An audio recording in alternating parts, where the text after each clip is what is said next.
എല്ലാവർക്കും നമസ്കാരം. 2025 ഗ്രഹഗോചരത്താൽ മിഥുനക്കൂറിൽപ്പെട്ട മകയിരം 3, 4 നക്ഷത്രപാദ ജാതർക്കും തിരുവാതിര നക്ഷത്രക്കാർക്കും പുണർദം 1, 2, 3 പാദത്തിൽ ജനിച്ച അവർക്കുമുള്ള 2025 എങ്ങനെയെന്നും അതിൽ ചില ദോഷങ്ങൾ കാണുന്നതിനാൽ അതിനുള്ള പരിഹാരങ്ങളും പറഞ്ഞു പോകുവാൻ ഉദ്ദേശിച്ചുകൊണ്ടുള്ളതാണ് ഈ വീഡിയോ. രാശിയിൽ കൂടുതൽ കാലം നിന്നുകൊണ്ട് വ്യാഴത്തിനും ശനിക്കും രാഹുവിനും മനുഷ്യജീവിതത്തെ ഏറെ സ്വാധീനിക്കാൻ കഴിയും. അതുകൊണ്ട് തന്നെ ഫലപ്രവചനത്തിൽ ഇവരുടെ സ്ഥാനം വളരെ വലുതാണ്. ചാരവശാൽ അനുകൂലനായ വ്യാഴൻ്റെ സഹായമില്ലാതെ ജാതക സൂചനകൾ പൂർണ്ണമാവുകയില്ലതാനും. ജ്യോതിഷവിശ്വാസികൾ അതുകൊണ്ട് തന്നെ 2025 വ്യാഴൻ്റെ രാശിമാറ്റവും ശനിയുടെ രാശിമാറ്റവും രാഹുവിൻ്റെ രാശിമാറ്റവുമൊക്കെ ആകാംക്ഷപൂർവ്വം കാത്തിരിക്കുന്നു. അപ്പോൾ തന്നെ ഈ രാശിമാറ്റത്തിന് മുമ്പുള്ളതും പിമ്പുള്ളതുമായിട്ടുള്ള കാര്യങ്ങളാണ് ഇവിടെ നമ്മൾ അറിയേണ്ടത്. 2025 മെയ് മധ്യത്തോടുകൂടി 3 ഗ്രഹങ്ങളാണ് രാശി മാറുന്നത്. 2025 മാർച്ച് 29 ശനിയുടെ രാശി സംക്രമണമുണ്ട്. ശനി കുംഭത്തിൽ നിന്നും മീനത്തിലേക്ക് രാശി മാറുന്നു. മെയ് 14 ഗുരുവിൻ്റെ രാശിപ്പകർച്ചയുണ്ട്. ഗുരു ഇടവത്തിൽ നിന്നും മിഥുനത്തിലേക്ക് രാശി മാറുന്നു. ഈ 2025 വർഷത്തിലെ മറ്റൊരു പ്രത്യേകത, ഈ ഗുരുവിൻ്റെ രാശിമാറ്റം പിന്നീട് ഒക്ടോബർ 17 വരുന്നു എന്നുള്ളതാണ്. അത് മിഥുനത്തിൽ നിന്നും ഉച്ചസ്ഥനായിട്ട് കർക്കിടകത്തിലേക്ക് രാശി സംക്രമണം ചെയ്യുന്നു. എന്നാൽ വീണ്ടും ഡിസംബർ 6 തിരിച്ച് വക്രഗതിയിൽ മിഥുന രാശിയിലോട്ട് വരുന്നു. അതായത് മെയ് 14 മാറിയ ആ രാശിയിലോട്ട് തിരിച്ച് വക്രഗതിയിൽ എത്തുന്നു. അത് 2026 ജൂൺ വരെ സ്ഥിതി ചെയ്യുകയും ചെയ്യും. അപ്പോൾ ഇങ്ങനെ ഈ 2025 വ്യാഴം 3 രാശികളിലേക്ക് സംക്രമിക്കുന്നത് വഴി മനുഷ്യജീവിതത്തെ സാരമായി ബാധിക്കുമെന്നുള്ളതിന് സംശയമൊന്നുമില്ല. അതുകൊണ്ട് ഈ വ്യാഴത്തിൻ്റെ സ്ഥിതി അവനവൻ്റെ ഗ്രഹനിലയിലും ഒക്കെ മനസ്സിലാക്കി ചാരവശാൽ അനുകൂലമോ പ്രതികൂലമോ എന്ന് മനസ്സിലാക്കി അതിന് വേണ്ട പരിഹാരം ചെയ്യേണ്ടത് വളരെ അത്യാവശ്യമാണ്. രാഹു മെയ് 18 മീനത്തിൽ നിന്നും കുംഭത്തിലേക്കാണ് സഞ്ചരിക്കുന്നത്. അതോടൊപ്പം തന്നെ കേതു കന്നിയിൽ നിന്നും ചിങ്ങത്തിലേക്കും സഞ്ചരിക്കുന്നു. ഇങ്ങനെ മെയ് മധ്യം ആവുമ്പോഴത്തേക്കും ഈ ഗ്രഹങ്ങളുടെ എല്ലാം ഇപ്പോൾ നിൽക്കുന്ന സ്ഥാനത്ത് നിന്ന് ഒരു മാറിയ അവസ്ഥയിലാണ് ഉള്ളത്. അതുകൊണ്ട് തന്നെ നമ്മൾ 2025 ചിന്തിക്കുമ്പോൾ ഇങ്ങനെ 2 രീതിയിൽ വേണം ചിന്തിക്കുവാൻ.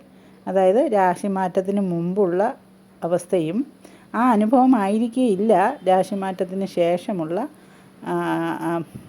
അവസ്ഥ എന്ന് അറിയണം.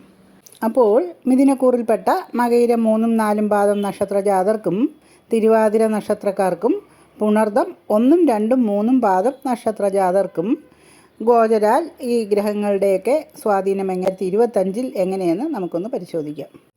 12ാം ഭാവത്തിൽ വ്യാഴവും 9ാം ഭാവത്തിൽ ശനിയും 10ാം ഭാവത്തിൽ രാഹുവും സഞ്ചരിക്കുന്ന കാലമാണ് 2025 തുടക്കത്തിൽ അവർക്ക് നടക്കുന്നത്.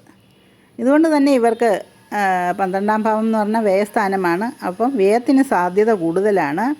അധികമായിട്ട് വഴി നടന്നിട്ടുള്ളതും കഠിന ദുഃഖങ്ങളും ഒക്കെയാണ് ഇവർക്ക് ഈ ഒരു കാലഘട്ടത്തിൽ പറയാനുള്ളത്. അവർക്ക് അതേസമയം ശനി യാത്ര തന്നെ ദോഷമൊന്നും ആവുന്നില്ല. ഇവർക്ക് രാഹുവും 10ൽ നിൽക്കുന്നത് കൊണ്ട് ഗൂഢവിദ്യകളിലൊക്കെ താല്പര്യമുണ്ടാകും. സ്വപ്രയത്നത്താലും യോഗ്യത കൊണ്ടും ഒക്കെ ഒരു ലഭ്യതയും ഇവർക്ക് പറയാം. എന്നാൽ ഇവർക്ക് മാർച്ച് 29 ഈ കുറച്ച് അനുകൂലമായിട്ട് നിൽക്കുന്ന ഈ ശനി 10ലോട്ട് വരുന്നു. തൊഴിൽ സ്ഥാനത്തേക്കാണ് വരുന്നത്. അതായത് ശനി ഇവർക്ക് കണ്ടക ശനിയാകുന്നു എന്നുള്ളൊരു ദോഷം വരുന്നു. ശനി കുംഭത്തിൽ നിന്ന് മീനത്തിലോട്ട് വന്ന് അവർക്ക് 10ാം ഭാവത്തിൽ നിൽക്കുന്നു. അത് 2.5 വർഷം അവിടെ സ്ഥിതിയുമുണ്ട്. പിന്നെ അവർക്ക് വ്യയസ്ഥാനത്ത് നിൽക്കുന്ന ഈ വ്യാഴം അവർക്ക് ജന്മത്തിലോട്ട് വരുന്നു. വ്യയത്തിന് ചിലവിന് ഒരുപാട് കൂടി നിന്നിരുന്ന ഇവർക്ക് അതിൽ നിന്നൊരിത്തിരി ആശ്വാസം കിട്ടുന്നുണ്ട്. മുൻപത്തേക്കാൾ ഭേദമാണ്.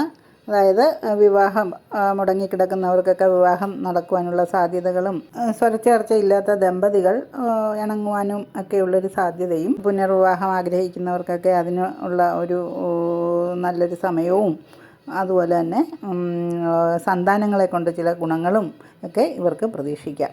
എന്നിരുന്നാലും ശനി ഇവർക്ക് കണ്ടകശനി ആകുന്നതിനാൽ വളരെ സൂക്ഷിച്ച് വേണം തീരുമാനങ്ങൾ എടുക്കുവാൻ.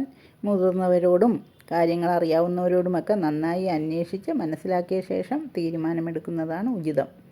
വൈകാരികമായ കാര്യങ്ങളിൽ തെറ്റുപറ്റാതെ സൂക്ഷിക്കണം. പിന്നീട് സർവേശ്വരകാരകനായ ഈ വ്യാഴം ഒക്ടോബർ 17 ഉച്ചസ്ഥനായിട്ട് കർക്കിടകത്തിലോട്ട് വരുന്നു. ഇത് മിഥുനരാശി ജാതരെ സംബന്ധിച്ചിടത്തോളം അനുകൂലമായിട്ടാണ് വരുന്നത്. അതായത് 2 അവരുടെ ധനസ്ഥാനത്തോട്ടാണ് ഈ വ്യാഴത്തിൻ്റെ സ്ഥിതി. അത് വളരെ അനുകൂലമാകും. കണ്ടകശനി ദോഷമുണ്ടെങ്കിൽ പോലും ഈ കാലം വളരെ പ്രയോജനപ്പെടുത്തുവാൻ വേണ്ടിയുള്ള ശ്രമങ്ങൾ ആരംഭിച്ചു കൊള്ളണം. നല്ലൊരു വ്യാഴസ്ഥിതിയാണ് നിങ്ങൾക്ക് ഈ ഒരു കാലയളവിൽ, ഒക്ടോബർ 17 മുതൽ ഡിസംബർ 6 വരെ. പിന്നെ ഡിസംബർ 6 വീണ്ടും ഇത് ജന്മത്തിലോട്ട് വരുന്നു.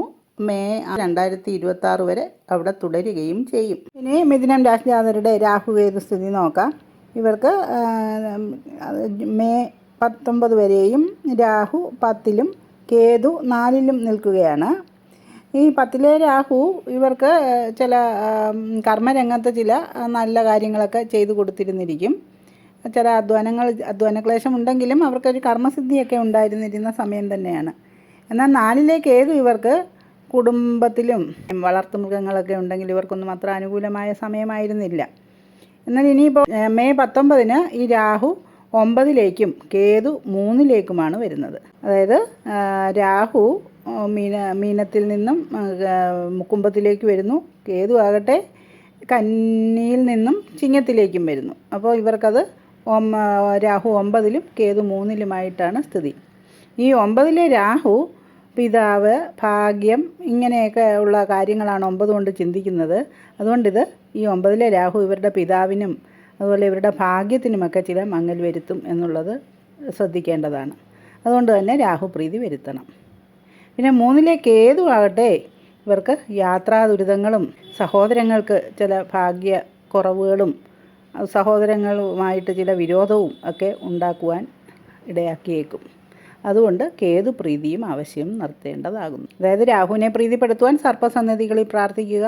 കേതു പ്രീതിക്ക് ഗണപതി പ്രീതിയും അതുപോലെ തന്നെ ദുർഗാ ഭഗവതിയെ പ്രീതിപ്പെടുത്തുകയൊക്കെ ചെയ്യുകയാണ് ഉത്തമം. മറ്റ് ഗ്രഹങ്ങളായ ആദിത്യേന്ദ്രന്മാർ, കുജൻ, ബുധശുക്രന്മാർ ഇവരുടെ എല്ലാം സ്വാധീനം മനുഷ്യ ജീവിതത്തിൽ ഏറെ പ്രാധാന്യമുള്ളത് തന്നെയാണ്. എന്നാൽ ഇതെല്ലാം ഒരു രാശിയിൽ ഒരു മാസവും 1.5 മാസവുമൊക്കെ നിന്ന് മാറുന്ന ഗ്രഹങ്ങളാണ്. അത് മാസഫലത്തിൽ ഉൾപ്പെടുത്തി നമുക്ക് കൂടുതൽ പ്രാധാന്യത്തോടുകൂടി പറയാവുന്നതാണ്. ഇവിടെ നമുക്ക് മിഥുനം രാശി ജാതരുടെ രാശിനാഥനായ ബുധനെ പ്രീതിപ്പെടുത്തേണ്ട വഴികളാണ് നോക്കേണ്ടത്. അതായത് ബുധപ്രീതിക്ക് ശ്രീകൃഷ്ണനെ തന്നെയാണ് പ്രീതിപ്പെടുത്തേണ്ടത്. ഒന്നാമത് ഇവർക്ക് 12-ൽ വ്യാഴമാണ് മെയ് 14 വരെയും. അപ്പോൾ അവർക്ക് അപ്രതീക്ഷിതമായ ചെലവുകളും ഒക്കെ വരുന്ന ഒരു സാഹചര്യമാണ്. അധിക ചെലവും ദൂരയാത്രകളും ഒക്കെ വേണ്ടി വരുന്നു. വാഹനത്തിന് അപ്രതീക്ഷിതമായ ചെലവുകളൊക്കെ വേണ്ടി വരും. അപ്പോൾ ഇങ്ങനെയുള്ളപ്പോൾ ഈ വ്യാഴത്തിനെയും അതുപോലെ തന്നെ ഇനിയിപ്പോൾ ഇവർക്ക് ശനി അനുകൂലമല്ലാതെ വരുന്നു. അപ്പോൾ ഈ വ്യാഴത്തിനെയും ശനിയെയും ബുധനെയും പ്രീതിപ്പെടുത്തുവാൻ ഇവർക്ക് ഏറ്റവും പറ്റിയ മാർഗം ഗുരുവായൂർ ക്ഷേത്ര ദർശനം തന്നെയാണ്. ഭൂലോക വൈകുണ്ഠം എന്നാണ് ഗുരുവായൂർ ക്ഷേത്രം അറിയപ്പെടുന്നത്. ശ്രീകൃഷ്ണ ഭഗവാൻ ദ്വാരകയിൽ പൂജിച്ചിരുന്ന വിഗ്രഹമാണ് ദേവഗുരുവായ ബൃഹസ്പതിയും വായുദേവനും കൂടി ഇവിടെ എത്തിച്ച് പ്രതിഷ്ഠിച്ചതെന്നാണ് ഐതിഹ്യം. അതായത് ഗുരു എന്നാൽ വ്യാഴം, വായു എന്നാൽ ശനി.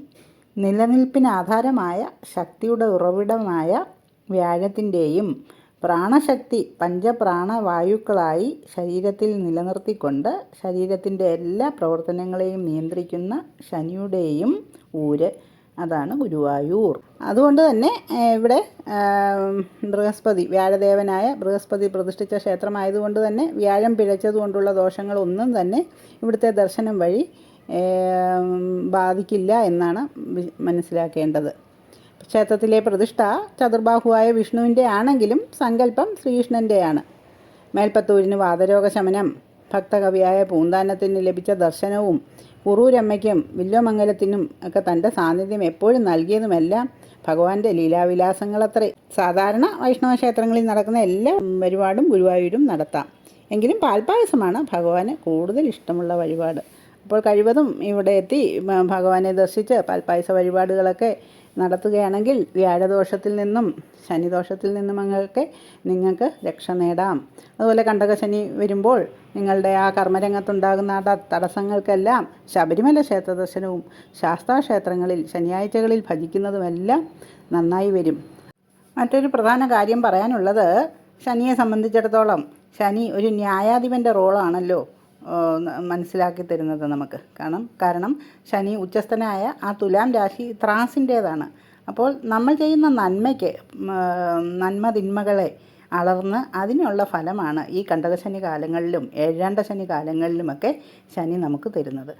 അപ്പോൾ ഈ ശനിയെ പ്രീതിപ്പെടുത്തുവാൻ ദാനധർമ്മങ്ങളിലും അർഹരായവർക്ക് ദാനം കൊടുക്കുകയും അതുപോലെ തന്നെ സൽപ്രവൃത്തികൾ ചെയ്യുന്നവരെയുമൊക്കെ ശനി വളരെ ദോഷമൊന്നും ചെയ്യാതെ അല്പസ്വല്പം അലച്ചിലൊക്കെ തന്ന് അങ്ങ് കണ്ടകശനി ഒതുക്കി തീർക്കും എന്ന് തന്നെയാണ് ഞാൻ മനസ്സിലാക്കിയിട്ടുള്ളത്.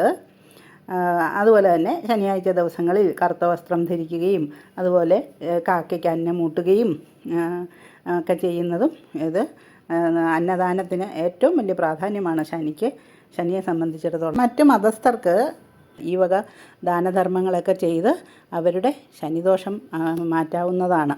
തീർച്ചയായിട്ടും ജാതക പരിശോധനയിലൂടെ ദശാപഹാരാദി കാലങ്ങളെ മനസ്സിലാക്കേണ്ടത് ആവശ്യം തന്നെയാണ്. തങ്ങൾക്ക് ദശയും അപഹാരകാലവും അനുകൂലമാണോ എന്ന് മനസ്സിലാക്കിക്കൊണ്ട് ദശാനാഥനെയും അപഹാരനാഥനെയും പ്രീതിപ്പെടുത്തേണ്ടത് ഏറ്റവും വലിയ ആവശ്യം തന്നെയാണ്. ചാരവശാലുള്ള ഈ ഗ്രഹദോഷങ്ങൾക്കും ശാന്തി വരുത്തുകയാണെങ്കിൽ 2025 ഐശ്വര്യദായകമാകട്ടെ എന്ന് ആശംസിക്കുന്നു. എൻ്റെ വീഡിയോ എല്ലാവർക്കും ഇഷ്ടമായെന്ന് വിശ്വസിക്കുന്നു. ഇഷ്ടമായെങ്കിൽ സബ്സ്ക്രൈബ് ചെയ്യണേ. നന്ദി, നമസ്കാരം.